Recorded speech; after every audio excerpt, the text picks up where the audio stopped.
There are events in history that become legends. And there are legends that, over time, begin to be accepted as history. But what if we are dealing with a black hole in the chronicles? An entire Roman legion, more than 5,000 professional soldiers, engineers, and administrators, simply disappears from the pages of history.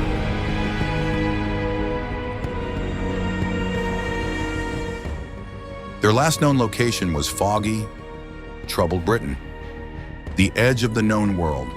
This is not just a missing detachment.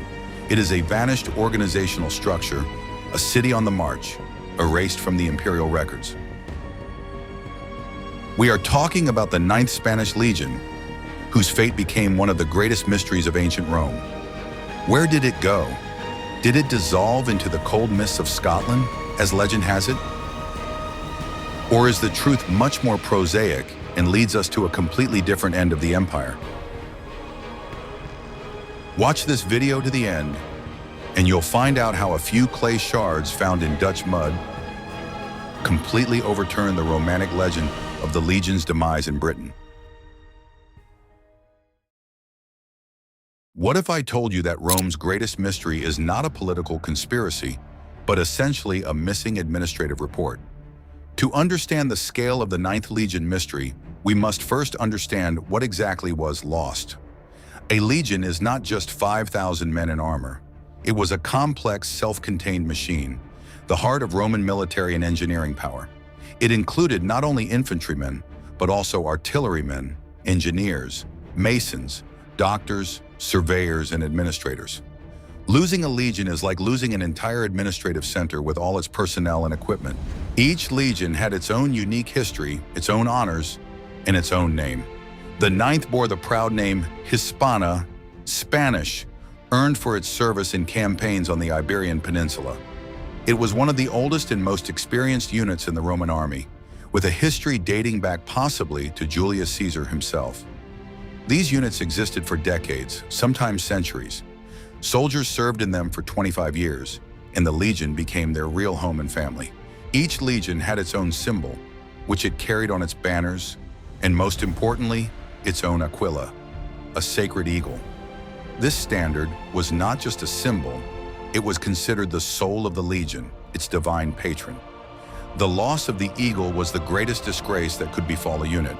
Therefore, when we talk about the lost legion, we are talking not only about thousands of lives, but also about the possible disgrace that could have caused Roman historians to simply erase it from the chronicles.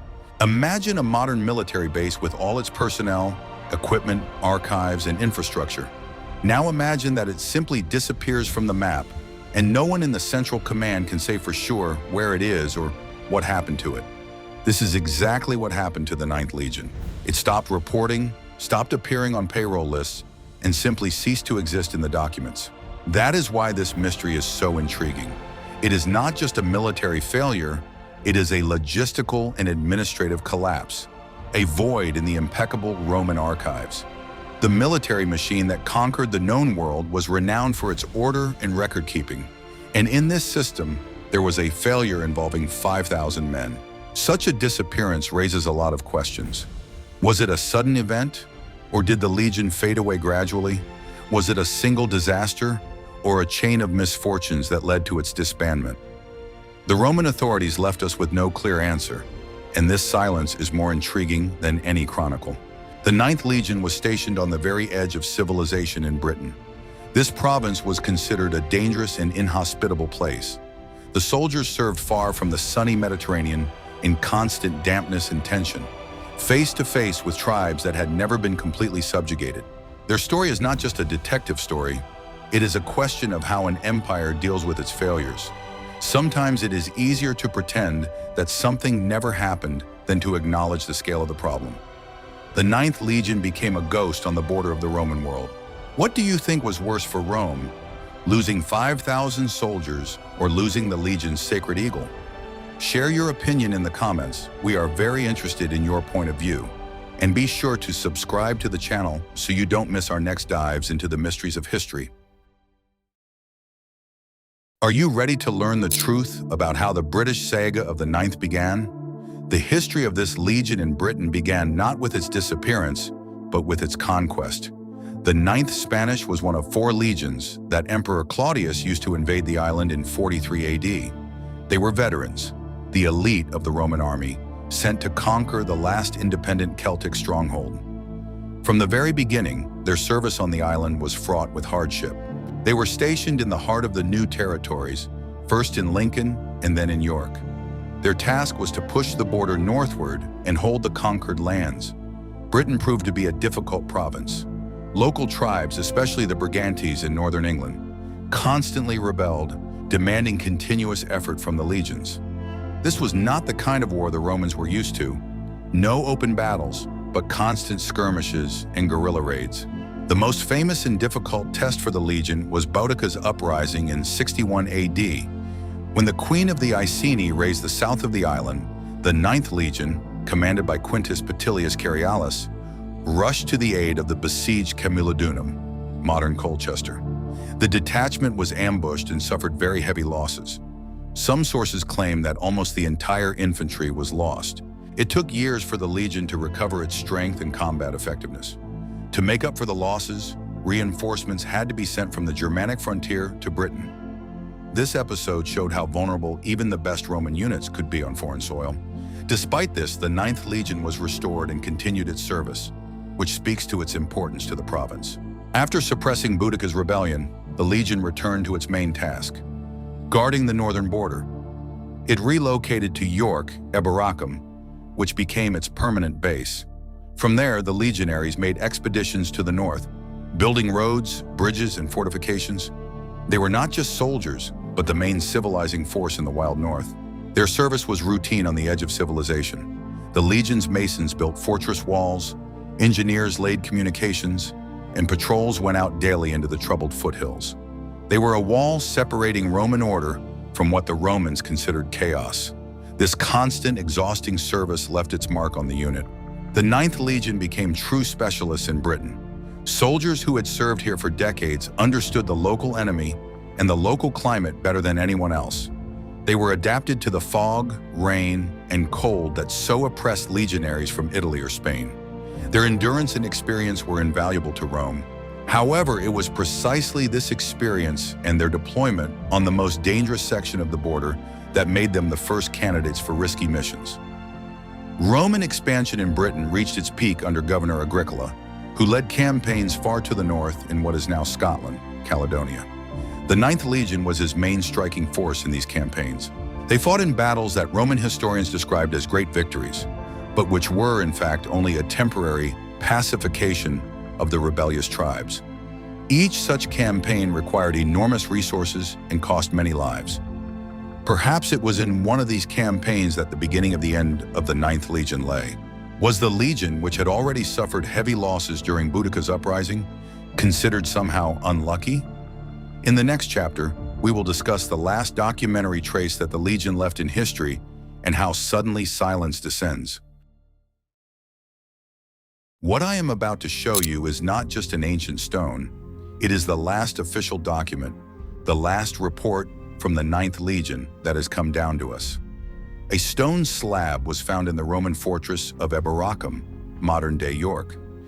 It bears an inscription stating that in 108 AD, the 9th Spanish Legion restored the stone gates of the fortress.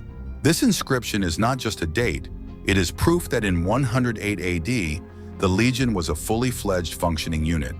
It did not just sit behind the walls, but carried out large-scale construction work, which required organization, resources, and skilled engineers. This is a sign of a healthy, capable unit performing its standard garrison functions. And then after 108, there is silence.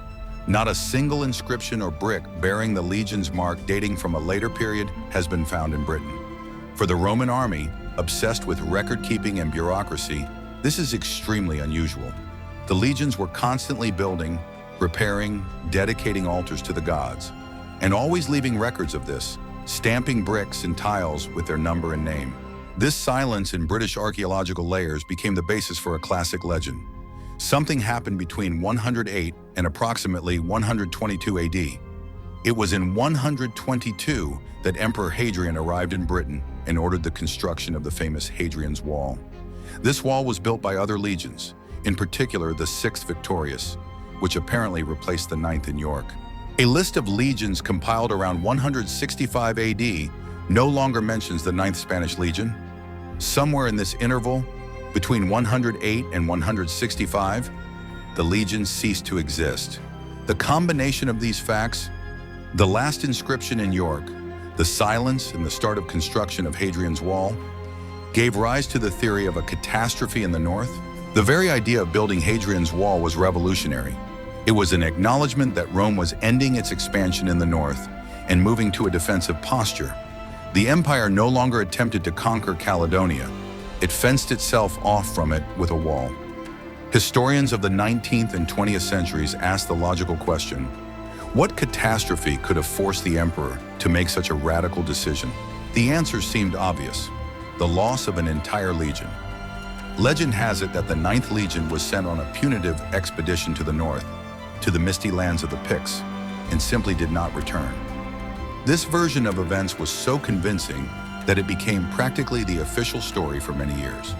It explained everything: the silence in York and the sudden shift to defense.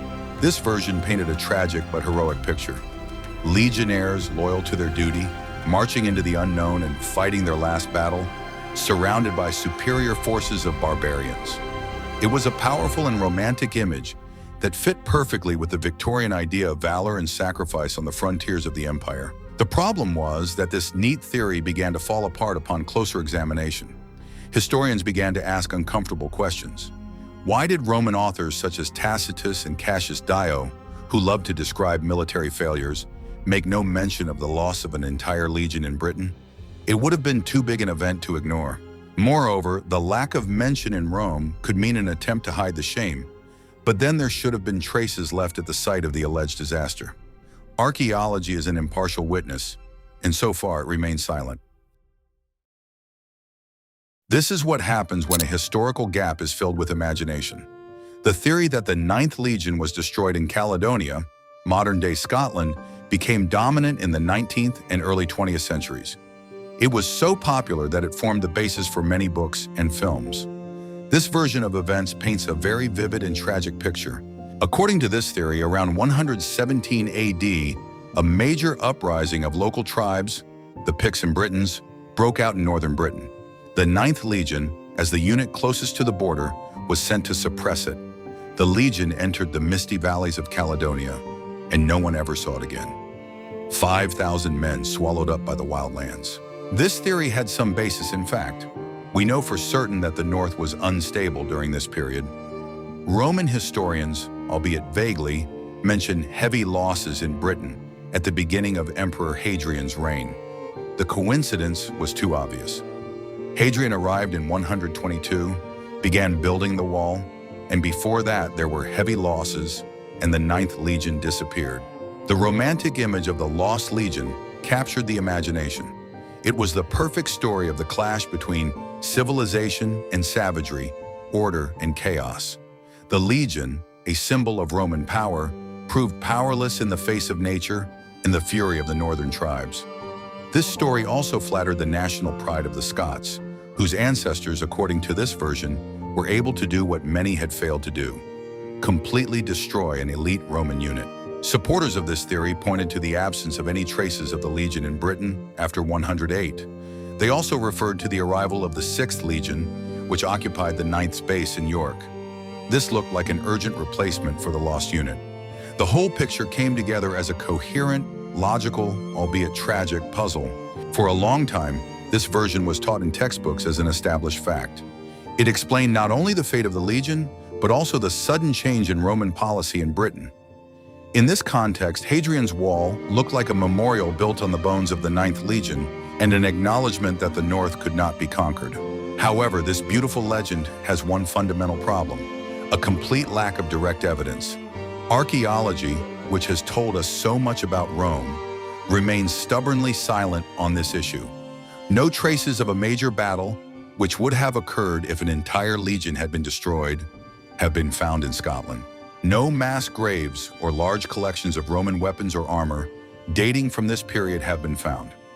Finding a legionary eagle would be unlikely, but finding thousands of broken swords, spearheads, belt buckles, and coins is quite realistic. Such a battle would have left an indelible mark on the ground, but there is none. The lack of physical evidence is a serious argument against the Scottish theory. Of course, one could say that the absence of evidence is not evidence of absence. Perhaps the traces have been destroyed by time, or perhaps they simply have not been found yet. But as archaeology advances, this silence becomes increasingly deafening. What could have really happened to the Legion if not a catastrophe in Caledonia? In the next chapter, we will look at the first clues that point in a completely different direction. In the second half of the 20th century, archaeology began to offer alternative answers. The mystery of the Ninth Legion ceased to be purely a British story. Key discoveries were made far beyond the misty shores of Albion, in a place that completely changes the whole picture. We are talking about the city of Nijmegen in the modern Netherlands. During the Roman Empire, Nijmegen was an important military base on the Rhine border. During excavations in the area, archaeologists began to find objects associated with the 9th Spanish Legion. These were not just random coins, but stamped tiles and bricks used in the construction of military facilities. This was standard practice for the legions. They produced their own building materials and stamped them with their brand mark. The most important thing about these finds is their dating. Analysis showed that these building materials were manufactured and used after 108 AD. Fragments of pottery and soldiers' personal belongings were also found, which also indicated the presence of legionnaires of the 9th in Nijmegen around the 120s. It was a sensation. It turned out that at least part of the legion, possibly a large detachment or vexillation, had safely left Britain and been transferred to the continent, to the Rhine border. This completely contradicted the theory of its demise in Scotland around 117 AD. The Legion could not have been destroyed in Caledonia and built fortifications in the Netherlands at the same time. This discovery forced historians to rethink the whole case. If the Legion was transferred from Britain, it was a planned administrative decision. It is likely that the situation in Britain had stabilized, or conversely, it had been decided to reduce the presence there. And experienced veterans were needed on the Rhine border. The 9th Legion was replaced in York by the 6th, which had arrived and went to a new place of service. This was a much more prosaic, but also more plausible version. Legions constantly moved around the empire depending on strategic necessity. Transferring a unit from one end of the empire to the other was common practice. In this light, the disappearance of records in Britain was easily explained. The Legion left, and its traces naturally disappeared. The finds in Nijmegen do not prove that the entire Legion was there. Perhaps it was only part of it. However, they irrefutably prove that the unit was not completely destroyed in Britain. Its history continued on the continent. This opened up a whole new field of research. If the Legion did not disappear in Scotland, where did it end up? The Rhine border was a relatively peaceful place at that time. It is unlikely that it was destroyed there. Historians turned their attention further east. At that time, the Roman Empire was fighting two extremely difficult wars on the Eastern Front. These were Emperor Trajan's Parthian campaign, and a little later, the Second Jewish Revolt, the Bar Kokhba Revolt under Hadrian. Both of these wars were extremely fierce and resulted in huge losses for the Roman army. It is known that other legions were defeated and disbanded in these conflicts. For example, the 22nd Dieteric Legion disappears from the records at about the same time in Judea. A new, much more plausible theory has emerged. After a short period of service in Nijmegen, the 9th Legion was transferred to the east to take part in one of these campaigns. And it was there, in the dusty fields of the Middle East, not in the misty valleys of Scotland, that it met its fate. Are you ready for the shocking truth hidden in the resumes of Roman officers? To trace the fate of the Legion, historians use not only archaeology, but also the human resources department of the Roman Empire. These are thousands of preserved tombstones and honorary inscriptions. These stone documents have proven to be an invaluable source of information that has survived the centuries. The career of a high-ranking officer was a source of pride for his family and for himself. Therefore, it was carved in detail on stone for posterity, listing every step of his service. And it is these resumes, carved in marble, that give us the key to unraveling the mystery of the 9th Legion. Archaeologists and historians throughout the former empire have discovered several important inscriptions. These stones directly mention officers who served in the 9th Spanish Legion at various times. Each such find helps to reconstruct the complex mosaic of the Legion's movements. The most important of these finds is undoubtedly the career inscription of a senator. His name was Lucius Aemilius Car. This slab was discovered in Roman ruins in modern-day Turkey in the city of Ankara. This detailed inscription lists all the civil and military positions he held during his lifetime. Among them, it clearly states that he was the legate or supreme commander of the 9th Spanish Legion. At first glance, this is just one line in a long list of positions. What is so special about it? What is special is that his career continued successfully after this appointment. He held other high positions after commanding the 9th Legion. He became proconsul or governor of the important province of Asia. This was a very honorable and responsible appointment. This means that the legion under his command was not destroyed and did not cover itself in shame.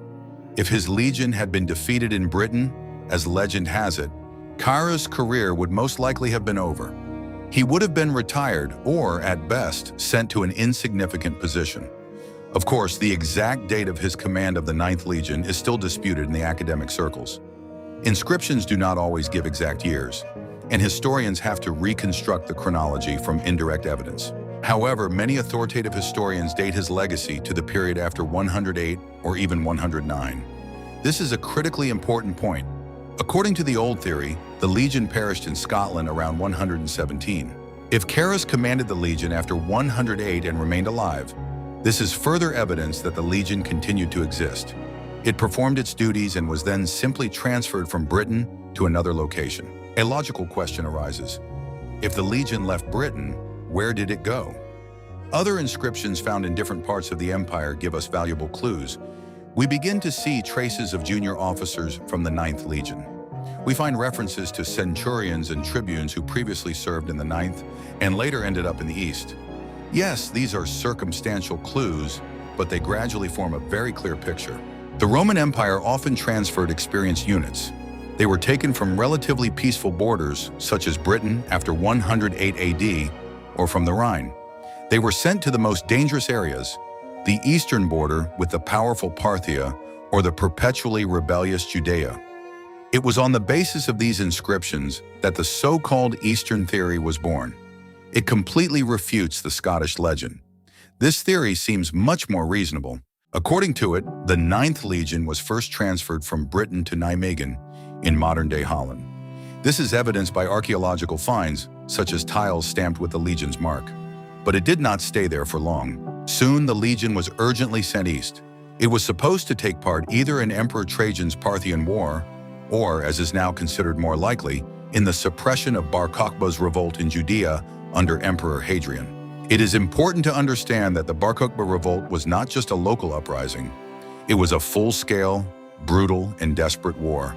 The rebels were well organized and fought with fanatical determination. Roman sources, such as the historian Dion Cassius, albeit sparingly, report that this war cost Rome enormous sacrifices. Hadrian had to pull troops from all corners of the empire to Judea. Dion Cassius writes explicitly that Hadrian lost entire legions in this war. Unfortunately, he does not specify their numbers. It was during this period, between 132 and 136, that not only the 9th Legion, but also the 22nd Deuteric Legion, which had previously been based in Egypt, disappeared from the records. This Eastern theory elegantly explains almost everything. It answers the question of why the Legion disappeared from the lists. It did not vanish into thin air, nor was it abducted by aliens. Most likely it was destroyed in fierce battles in Judea, or it suffered such heavy losses that its fighting spirit was broken and its eagle was lost. In that case, Emperor Hadrian decided not to rebuild it. It was simply disbanded. The few thousand surviving soldiers and officers were distributed among other units.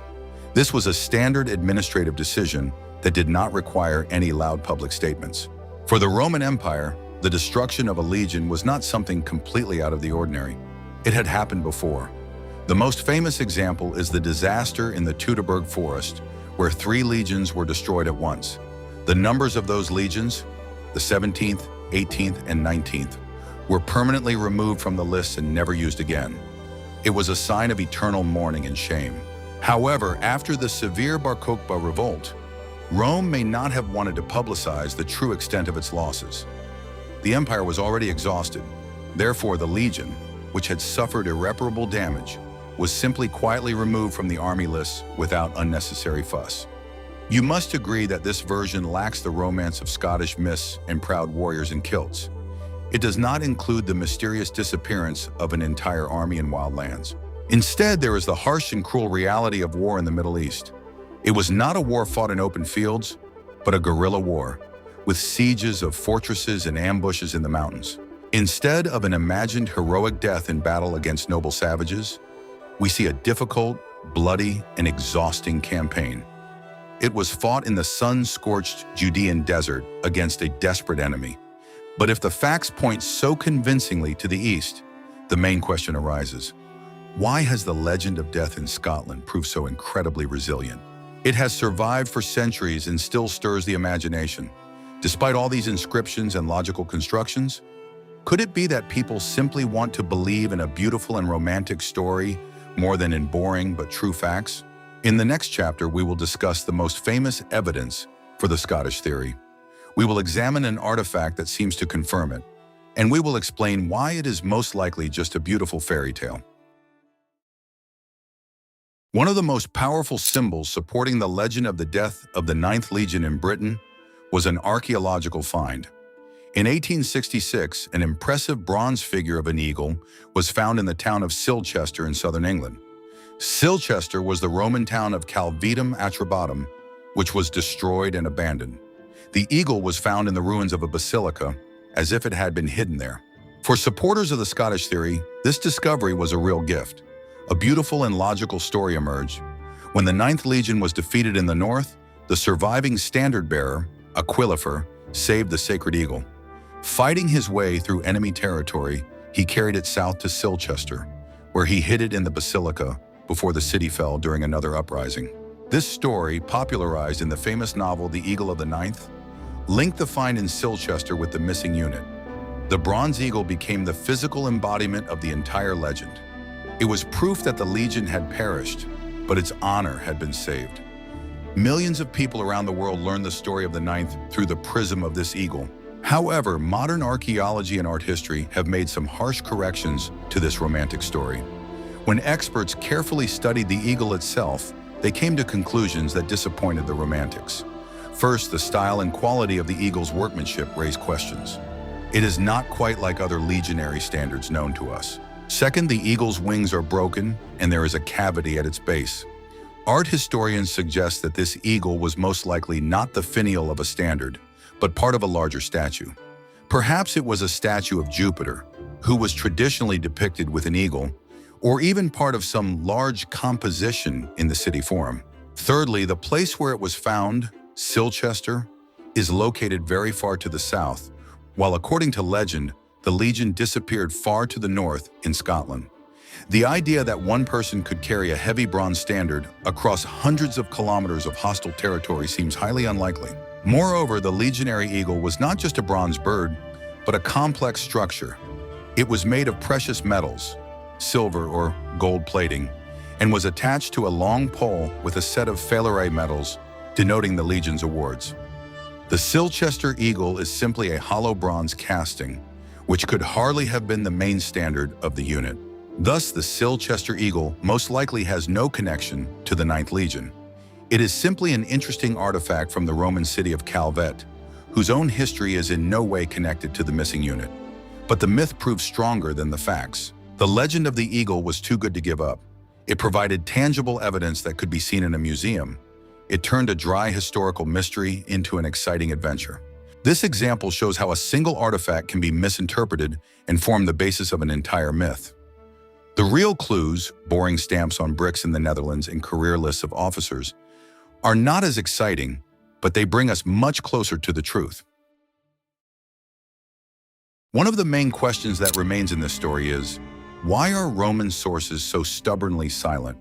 If a legion was destroyed, whether in Scotland or Judea, why are there no clear records of it? Historians such as Tacitus love to describe military disasters, especially if they could blame them on an unlucky commander or emperor. The answer may lie in Roman psychology and administrative practice. First, we need to distinguish between different types of disasters. The defeat of 3 legions in the Teutoburg forest was a sudden, shocking event that occurred in peacetime in what seemed to be already conquered territory. It was a national disgrace that could not be hidden. The loss of a legion during a difficult, protracted war, such as the Bar Kokhba revolt, was perceived differently. These were the expected costs of war. If a legion was not destroyed instantly, but simply worn down in battle, losing most of its personnel, it might not be rebuilt. Its number was simply removed from the list. Secondly, there was the practice of damnatio memoriae, the curse of memory. It was usually applied to deposed emperors whose names were erased from inscriptions. There is an unlikely theory that the legion may have committed some shameful offense, for example, defecting to the enemy or showing cowardice, for which it was erased from history. However, there is absolutely no evidence for this. The most likely reason for the silence is administrative. The legion, which suffered critical losses in Judea, was disbanded. It was a painful but necessary decision. Emperor Hadrian, who had struggled to suppress the uprising, was not interested in publicizing the extent of the losses. The war was already extremely unpopular and costly. Propaganda in Rome worked no worse than in the 20th century. Victories were trumpeted at every turn, with triumphal arches erected. Failures were preferred to be kept quiet. A legion that ceased to exist simply disappeared from the payroll and provisions records. For the imperial bureaucracy, it became a closed case. Historians of that time writing their works were also dependent on the official agenda. They could mention heavy losses in general, but would not focus on the number of a specific unit. This was internal military information not intended for the general public. Thus, the disappearance of the 9th Legion is most likely not a mystical mystery, but the result of a combination of real military losses and an administrative decision to keep them quiet. The Legion did not vanish into thin air. It was removed from the lists after it ceased to be a combat-ready unit. This explanation is the most logical and is supported by circumstantial evidence. It is not as exciting as the Scottish legend, but it fits much better with what we know about the Roman military machine and politics. Let's summarize and bring together everything that modern science knows about the fate of the 9th Spanish Legion. We can state several key facts with a high degree of certainty.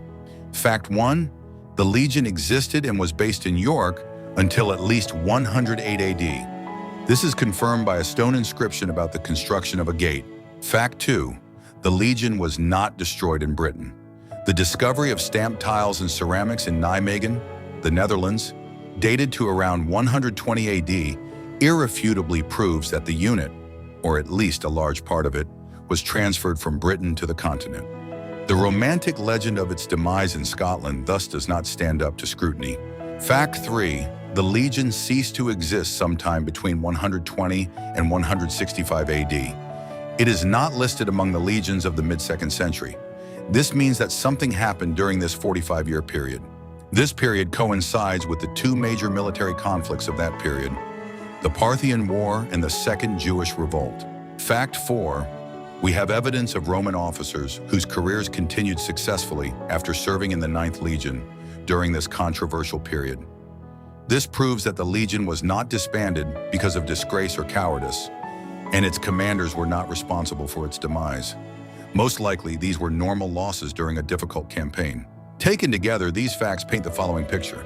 The 9th Legion was systematically withdrawn from Britain, where it was replaced by the 6th, and transferred to the Rhine border to Nijmegen. From there, as an experienced veteran unit, it was sent east to Judea to suppress the Bar Kokhba revolt. During this brutal war, the Legion suffered such heavy and irreplaceable losses that it was decided not to rebuild it.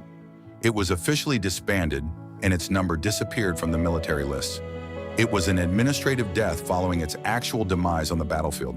This version is now the dominant one in academic circles. It lacks romantic flair, but it is based on archaeological and epigraphic data rather than speculation. It replaces the mystical disappearance in the fog with the tragic but understandable fate of a military unit. Are there still gaps in our knowledge? Absolutely. We do not know the exact date of its disbandment. We do not know in which battle in Judea it suffered fatal losses. The lack of direct written sources leaves room for interpretation. But the main question, where did the 9th Legion from Britain go, can be considered closed. It did not go. It was transferred by order of the command. The mystery of its disappearance turned into a question about its last battle, which took place thousands of kilometers from Scotland.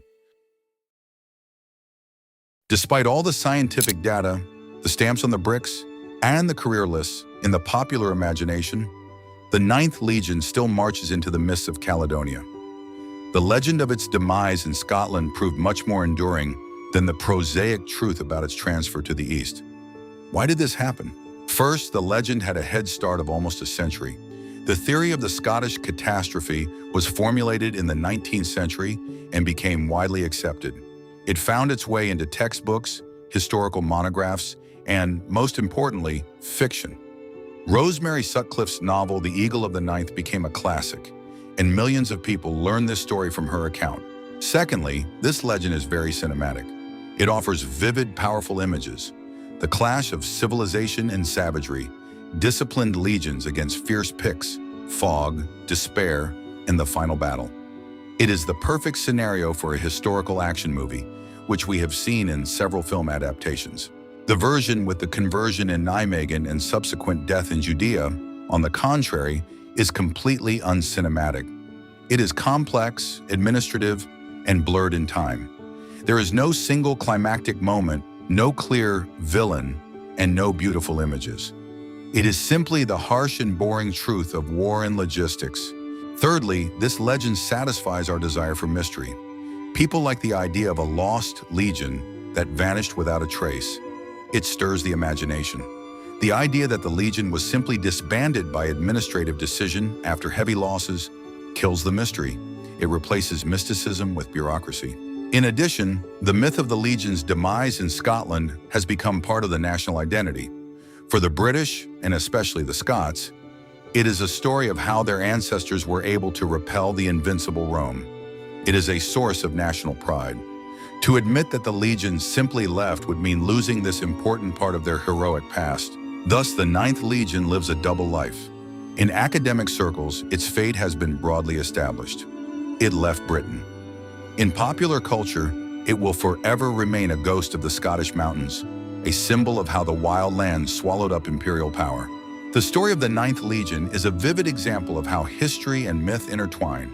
It teaches us that the most beautiful and exciting version of events is not always the true one, and the real work of a historian and archaeologist is the painstaking search for truth among boring shards and half-erased inscriptions. So, we have followed in the footsteps of the 9th Spanish Legion. We have seen how the lack of direct records gave rise to the exciting legend of its demise in the mists of Scotland. This legend, reinforced by misinterpreted finds such as the Silchester Eagle, has shaped our perception of these events for many years.